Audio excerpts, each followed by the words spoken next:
एक सवाल, गोल्ड खरीदे या सिल्वर? एक मेटल ने 53% रिटर्न दिया, दूसरे ने 49। कौन सा बेस्ट इन्वेस्टमेंट है? करोड़पति मैथ कहती है रुको, खरीदने से पहले ये इंपॉर्टेंट फैक्ट सुन लो वरना लॉस हो सकता है।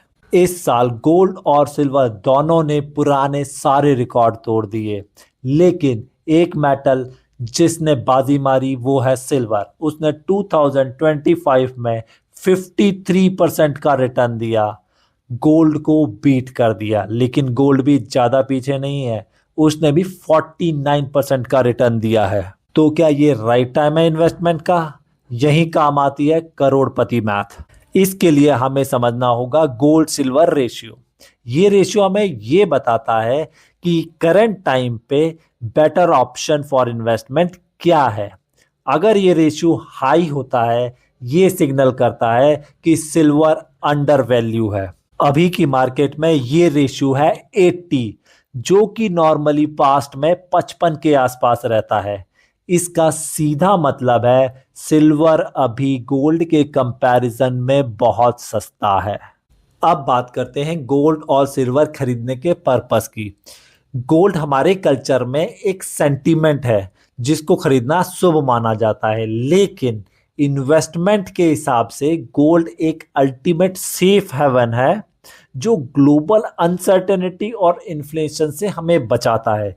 लेकिन सिल्वर की डिमांड 80% इंडस्ट्री से आती है, जैसे कि सेमीकंडक्टर्स और इलेक्ट्रॉनिक्स वाले पार्ट पे। इसलिए अगर समझा जाए तो सिल्वर ज़्यादा वॉलेटाइल हो सकता है, क्योंकि वो सेक्टर पे डिपेंड करता है, तो वो एक सेक्टर फंड की तरह बिहेव भी करता है। अगर हम इंडियन इन्वेस्टर के कंटेक्स्ट में बात करें तो सितंबर में गोल्ड ईटीएफ में 8,363 करोड़ का ऑल टाइम हाई इनफ्लो आया है। लेकिन सिल्वर में एक छोटी सी प्रॉब्लम है। डोमेस्टिक मार्केट में जो प्राइस चल रहा है वो इंटरनेशनल प्राइस से बहुत ज़्यादा है।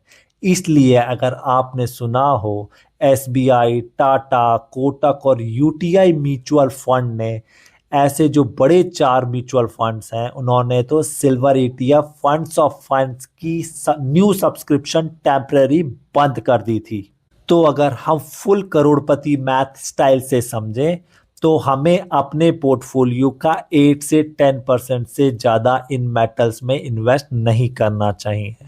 और दूसरी बात ये ध्यान रखना है लमसम इन्वेस्टमेंट की गलती ना करें, क्योंकि मार्केट ऑलरेडी रैली कर चुका है और एसआईपी स्टाइल अप्रोच ही इसके लिए बेस्ट है, क्योंकि अभी मार्केट बहुत वॉलेटाइल है और एसआईपी उसको अच्छे से मैनेज करता है।